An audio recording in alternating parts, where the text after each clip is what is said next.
Welcome to the System to Success show. On this show, we'll cover the best growth advice from top CEOs in North America and beyond. On each episode, your host, Jay Crutchfield, he's a former software engineer turned entrepreneur, created and maintained online marketing, online sales, and fulfillment systems for global brands. He offers non-traditional wisdom about business systems mastery, while his guests share the story of how they built their companies. Jay and his guests talk entrepreneurship, digital marketing, strategy, and business principles. But they also talk about what it means to be human with all the ups and downs, advances, and setbacks.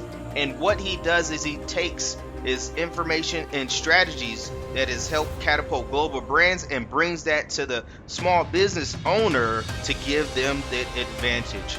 Make sure to subscribe and follow for more of these business system mastery principles.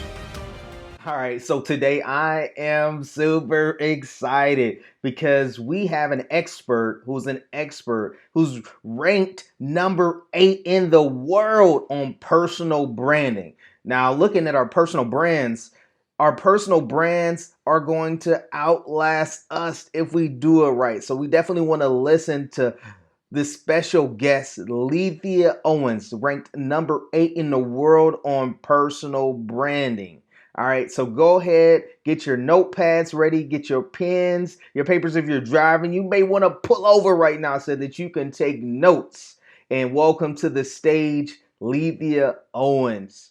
Hello, everyone. Welcome to the show. I'm your host, Jay Crutchfield. We have a very exciting special guest in the house today, Lethia Owens.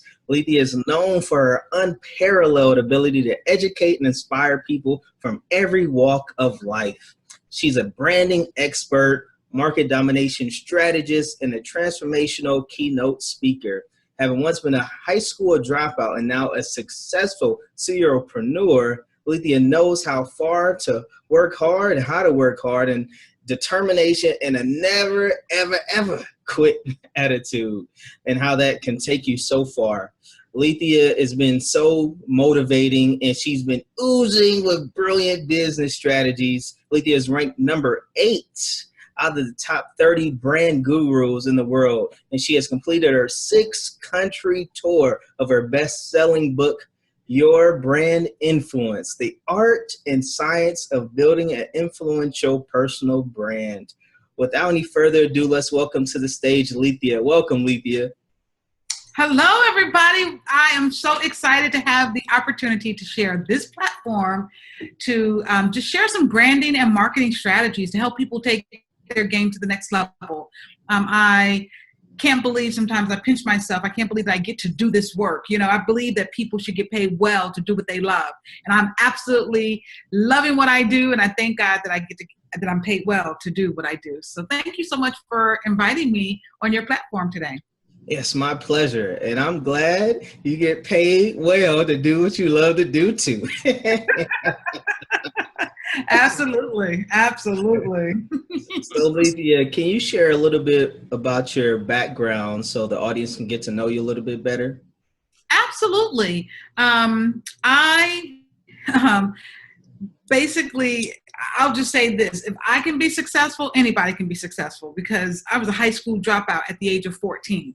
And most people, teachers included, would, go on to tell me that, Lethia, you'll probably end up on welfare for the rest of your life. You'll probably end up selling blow or, just being on drugs. And I was like, what? And I have had some missteps in life, and things have not always, gone well for me, right? But one of the things that I have always had is a determination to be more or to be better, because I have this insatiable desire and curiosity for knowledge. And so one of the things that I came to really embrace in my life is this concept of really working hard to just become a little bit better every day at what I'm doing, right? So if every day I could just become just a little bit better at something, then over time, it's like compounded interest. It's compounded personal development or personal improvements. I would find myself excelling in areas that other people didn't even expect I would be able to, to do. And so having shifted from high school dropout to now being a serialpreneur, having launched 4 successful businesses, I feel so blessed that I get to do the work that I do every day. And I work with people from all over the world, teaching them how to really build a magnetic brand and get paid well to do what they love. And it's really about adopting this mindset of a game changer, right? Because game changers, they understand that life is not a spectator sport. You have to get in the game. You have to dominate the game. You have to have your eye focused on the ball, right? And you have to be willing to go after what you want. And because I adopted that mentality and that mindset, even though my start was really rocky, I was able to make up for it. Have you ever seen a basketball game where it's the Cavaliers are down, they're like down by 20, 30 points. You're like, there's no way they're going to be able to come back from that. And then sure enough, what happens? They make up point by point, basket by basket. They make up for that, the lost, the gap in the score. And that's really what I've done with my life, is just really worked really, really, really hard to make up for the things in my life that didn't go so well. And so I often say that, I'm not the smartest chick on the block. I'm not. People think I'm super brilliant or smart or whatever. I appreciate the compliment, but really the truth is I am one of the hardest working women that you'll ever meet. And that really has been a huge key to my success. The other thing that I think is important for people for me, it's important to me that people know about me, is that I am a believer, and I have a strong faith that supports everything that I do. And so I believe that my faith allows me to show up in the marketplace very differently than a lot of my colleagues. You see, I believe that my clients have been predestined to work with me before the foundation of the world was ever even created. Therefore, Jay, I don't have to compete with the woman next to me or the guy sitting across from me, because my clients are my clients, and there's nothing anyone can do to take my clients. All I have to do is be everything that I've been created to be. And if I can do that and be that well, I will magnetically attract the clients I need to do what it is that I'm doing. And so I have a little bit of a different approach, when it comes to branding and marketing that is a little bit different, but that's, who I am. I am the wife of an amazing, amazing handsome hunk of chocolate, right? His name is Jay Owens. And he really inspired me and pushed me when I was in high school to go to college. I was going to be a cosmetologist. And he was like, no, you're going to college. And I'm like, I'm going to be a cosmetologist. And so every time I would ask him, Jay, take me out on a date, he would say, sure, after you study for the SAT. And I was like, what? I was like, man. And then he made me record all of the Greek and Latin root words, suffixes, and prefixes, and listen to the tape for like a year. So while my friends was on the school bus listening and jamming to, New Edition and John Cougar Mellencamp, I was listening to sub means under, re means to do again. But it's because of that hard work that I put in that when it came time to take the SAT scores or SAT, I scored a near perfect score on my SAT. Never applied to college, but I had a university that I sent my scores because I just randomly picked some schools because I wasn't going to college. I was going to become a cosmetologist, right? So I just randomly selected some schools: Yale, Harvard, Columbia, Vanderbilt, Albany State, in my little small town. And Albany State pulled me out of class one day and said, hey, look, we don't understand. We have a near perfect SAT score, but no college application. Like, what's the deal? And I said, oh, that's simple. I'm not going to college. I'm going to become a cosmetologist, And they were like, what? So long story short, they offered me a full ride scholarship. I accepted, went on to go to college. And I'm no dumb chick, so I married that handsome hunk of chocolate. And Andre and I will now celebrate in 2 weeks. We'll celebrate our 26th wedding anniversary. We've been together over 31 years. So it has been a blessing. It has been a blessing. So that's a little bit about me. I have an IT background. I am a tech geek. I love anything that calculates beeps or processes, right? And really rose through the ranks in IT. And my last corporate job was with State Farm Insurance Company. And I was a leader in their IT department. and left there to become a full-time professional speaker. And so that leads me to this interview with you. I'm now celebrating my 13th year in business, and it has been absolutely amazing. Wow. So, man, that's a amazing story, going from, you said, when you're 14 years old. So on that note, what led you to say, hey, I want to drop out of school even at the age of 14? Can you take us back to that time period? Sure. So I ended up being a teen mom, and I didn't want to drop out, but my school convinced my parents that it wasn't safe for me to still be at school. They're like, oh, what if someone bumps into her in the hallway? And I was adamant, I am not dropping out unless you can show me that I can still graduate with my class on time if I do everything that I need to do. Now, here's the thing, Jay, I was a CD student before I dropped out. I wasn't nobody trying to write no reports and do no math and biology. I was trying to have fun and kick it with my friends.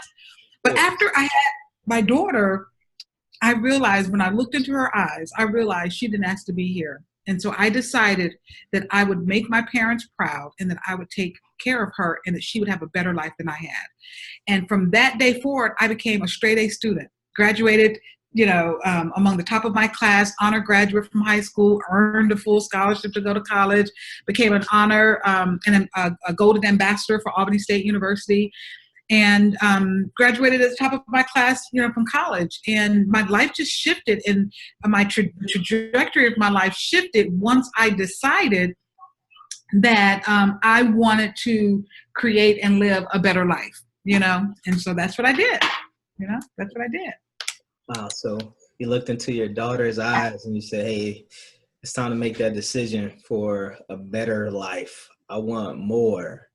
And then you had the support of Mr. Andre. They heard you, and you had to listen. What, you were listening to cassettes? Cassette. My little Walkman, had my little Walkman on the this is what I used to do on the bus, right? Then it was like this. Listen to those darn tapes every day. He would ask me, "Did you listen to your tapes?" I'm like, "Yes, Andre, I listened to my tapes. Yes, Andre, I listened to my tapes." But it paid off big time, and I just appreciate him. And what I learned from him is the principle of really focusing on improving every day. So, like right now, Andre and myself and my one of my staff members, we're all learning Spanish, because our goal in December is to take a team trip to Puerto Rico and to aid in some of the work that still needs to be done there. And so we're all, learning. Every day we're trying to learn and become better communicators in Spanish by practicing and learning Spanish. And so our reward will be a 2-week trip at the end of the year to go and serve as a company, But those are the things that, that drive us, that when you have things that you're working on to become better. I'm working on my pilot's license. I just got I've asked for and begged for like 2 years a baby grand piano. So Andre finally got it for my birthday. And the desire to learn to play the piano, the desire to learn to fly an airplane. Those are just things that are helping me to be 1% better every day. When every day I pick up my book, or I study, or I practice on my piano, I'm becoming, a little bit better every day at something that will add joy and fulfillment to my life. Okay. Wow. That's awesome. Now you have me thinking I need to tap my friend on the shoulder for getting my pilot's license. Now, you got me thinking now, Lethia. Wow. Yeah. Now here's the downside. I really decided I wanted to get my pilot's license because I have this dream of Andre and I traveling the world, and, me being able to just check out, I'm a part of a flight club. So being able to just check out a plane, just check out a plane and be able to go wherever you want to go, and just pay for the time that you're in the air sounded amazing to me. And then one day Andre said, he said, "Baby, I'm never flying with you, right?" And I said, "What?" He said, "The way you drive on the ground, there is no way you can get me up in the air." Oh, no. I was so hurt. Oh my gosh, I was so hurt. But, oh well. Yeah, maybe he'll have a change of heart after you get that license. Bro, I got my driver's license and he still barely wants to ride in the car with me, bro. So it's not. I don't think it's gonna happen. I have to find another. My granddaughter will probably be my flying buddy. Okay. Okay. So yeah, that's good. You have somebody else in the cockpit with you. Yeah, yeah. Wow. Mhm. So you're doing a lot of things, and you're speaking now as well too, as a professional speaker. So how did that journey even begin of you starting to speak? I was being mentored by a VP at State Farm as part of their fast track to senior management. They identified what they call high potentials, and then they paired them up with an executive level mentor. And after 2 years of development, my VP level mentor looked at me and said, "Lethia, you're much bigger than any opportunity State Farm could ever offer you. I mean, you were meant to speak and to write books." And I was like, "What?" Well, I hadn't told anyone that was like a secret little, desire of mine. My thought was, I'm going to get my PhD. I'm going to retire from corporate America. When I'm a little older, like a raisin, then maybe I'll go out and, and then do the speaking thing. But when she said that, like, it ignited something inside of me. That's why I love words. And I realized that we have an opportunity to really light a fire up under other people when we believe in them and see things in them and can encourage them based on what we see. We never know how far someone's going to go just based off of a word that we say. And Dixie actually that day set me on a journey that would forever change my life. 2 weeks after I met with her, I incorporated my company, and 11 months later, I quit my job. So I became a full-time, professional speaker. And I just haven't looked back. I haven't looked back. There have been days when I sat on the side of my bed and I'm like, how in the heck are we going to pay our mortgage? Because if I don't speak, we don't eat, right? And then there are days when I'm like, holy cow, like I cannot believe that God blessed me with like this. What? Like, you mean people are going to pay me this much to do what I would do for free, right? I'm like, wow. So there have been, those great moments and those tough moments, but in either season, I've learned to trust and to really have faith that I'm on the right path. And so the way I look at that is the gifts God has given me and the path he has set me on has to be sufficient to provide for my family. Like, I just have to believe that if this is what I'm called to do, if this is the very purpose for which I was created, it has to be able to sustain my family. And so I've just held that belief for the last 13 years, and it has really helped me in the good and the bad times to remember what I'm really doing and why I'm doing it. Okay. So you got some great advice from a mentor at State Farm over that 2 years of training in that executive training type of program. Wow. And and she encouraged you. Yes. And she To saw, leave the company. Like, oh, I was like, what? Like, if I was like, am I getting fired? Like, what is this? What's the nature of this conversation, really? And it was really that she had the audacity. And my work is really about having audacious faith. Andre left corporate America in December, and he's now working full-time in the business with me. And our dream and our vision is to do nothing more than create an environment where women of faith can come and learn how to grow their faith in their business. And Dixie actually she was audacious in telling an employee that I see you doing things bigger than what we can offer you. Like, that's an audacious leader. That really is. And she helped set me on my path to where I am now. So yeah. wow. So you attribute a lot of your success to just your faith in God. Absolutely. So how has your faith helped you on just with working, especially as an entrepreneur? Because you talked about some of the ups and downs. So can you talk a little bit more about that also? Yeah, I think that when you know that you're called to do something, even when things are at their worst, you still have a level of faith that it has to get better, because this could not be the reason why God called me, right? That even, when we think about,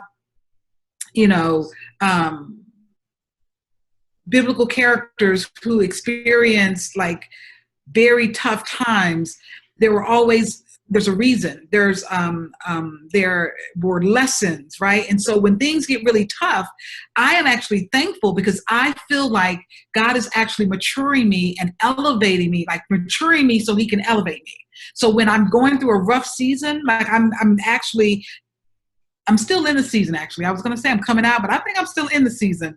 But from December till about April, I went from having, a successful business. Life was great.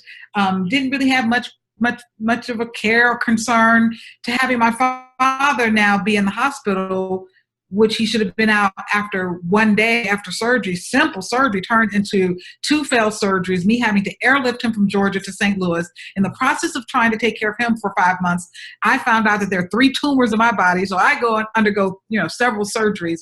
So there's this whole season that happened. And then after all of that started to settle, then it was what kind of business do I really want to build? Because I have this business today, but what do I really want to do?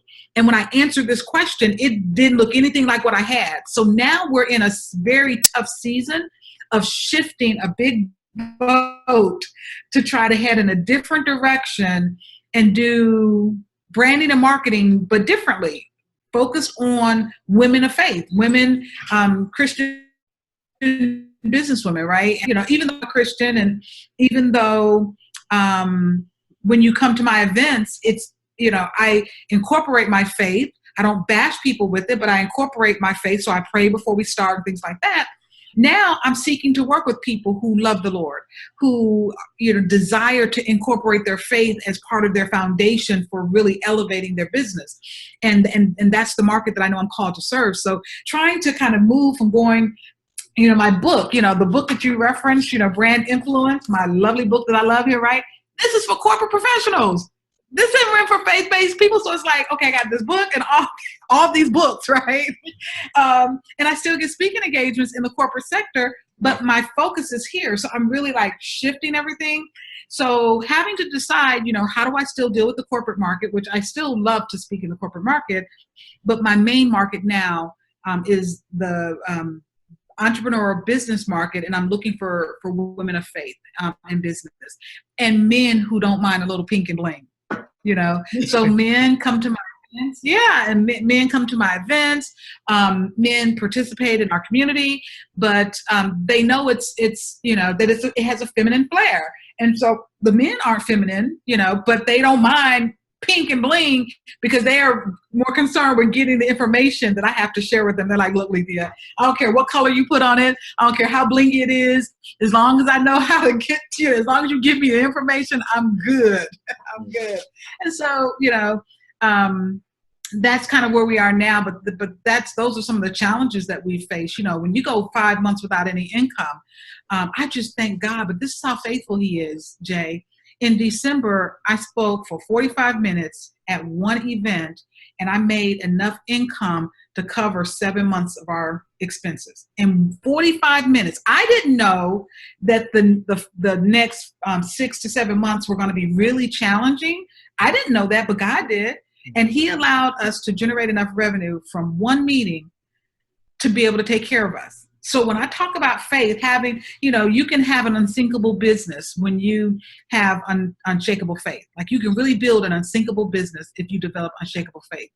And so, my faith definitely has been incorporated in what I do and is a big part of how my team and I actually execute.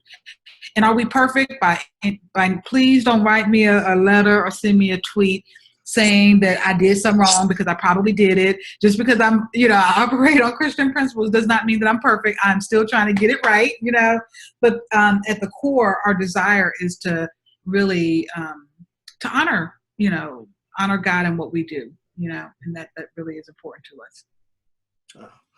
us. That's really, really awesome. And thank you for being vulnerable too. And just sharing your core values and the people that you desire to work with. I think that's an awesome thing. So thank you for sharing that too. Yeah. No problem. So you're focusing now on women of faith and men of faith as well that right. that are cool with the bling and the pink. And yes, so, that's right. So Lethia, how? Yeah, I It's see. pink, I see. it's like, I see your shirt. I see the lipstick. I see books in the back. I'm checking it all out. yeah, yeah. And you didn't see the bling. Let me show you the bling. See my I don't know if you can see my little curtains. Can you see my little curtains, my little bling? Okay, I can see it now. Yes, I see. I see it. Yeah. Wow. So Lethia, I see you have, you have the personality in your branding, and so how did you transition from the IT side of things to focusing on marketing and branding? Well, I mean, I'm glad you asked that. So here's the deal. When I graduated, and in my presentation, it's so funny, I have a slide, and it has 3 middle-aged white men and then a picture of me. And at the title of the slide says, which one of these is not like the other? And I show it all over the world when I go speak. But the reality of it is that as a young IT professional, my environment was predominantly middle-aged white men. Okay. And at an early age in my career, I learned that I either had to assimilate and become more like the people in my environment, or I had to get really clear with who I am and why I add value, and to be unapologetically who I am, right? And so I chose the latter. I chose to be who I am on purpose without apology. This is who I am. I like to talk a lot. I have tons of questions. Some of my colleagues didn't really ask a lot of questions, and they would get mad because I'm asking too many questions in the meeting. They're like, we're trying to get out of here. And I really, just put my foot in the ground, and I just said, this is who I am. And my bosses and supervisors, they loved it, right? I ended up getting 14% pay raises, and some of the qualities that I had were very unique and distinctive in that particular environment. So it made me more valuable. You see, what makes you different and unique makes you valuable, and what makes you valuable can make you wealthy. And that's exactly what happened with me. And so having gone through that experience, when I became a speaker, when people would say, Lethia, what do you speak on? I would say, whatever you're writing a check on, that's what I speak on, right? What do you need? Right? What are you writing a check for? That's what I speak on.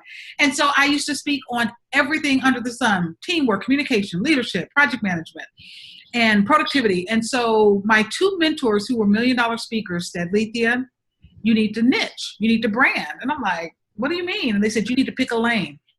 And it took me about 3 months to get to a point where I could really pick a lane, where I'm like, no, you don't understand. If I pick a lane, then I miss all these other opportunities. And they said, no. When you pick a lane, you can go from being a $1,300 or $1,500 speaker to being a $20,000 speaker. And I thought, wow. And so I did. I picked a lane, and I said, they kept asking me, what is it? What are the stories that when you tell on stage, what are the stories that people keep asking you to tell when they rebook you or when they refer you? Someone says, oh, my friend said you told this story when you spoke for them about XYZ. And the story was the story of me not assimilating, me choosing to be who I am on purpose and without apology. And just by doing some research, I discovered that there was a new term coined by Tom Peters at that time called personal branding. And I discovered that there was a certification, and they had less than 100 people who were certified. And I said, well, I think I'm going to get certified in this. And I did. And then I became one of the top brand gurus, personal branding gurus. But here's the thing, Jay, that people don't see from the outside, that they don't see. When I decided that that was going to be my area of expertise, I purchased every book on Amazon that had the words personal branding in the title. Every book. Now, some of them were used for 75 cents. 2 or 3 pages might have been missing, but I purchased every book that had been published up until that point with the words personal branding in it. That's how serious I was about becoming a master, really mastering this concept, right?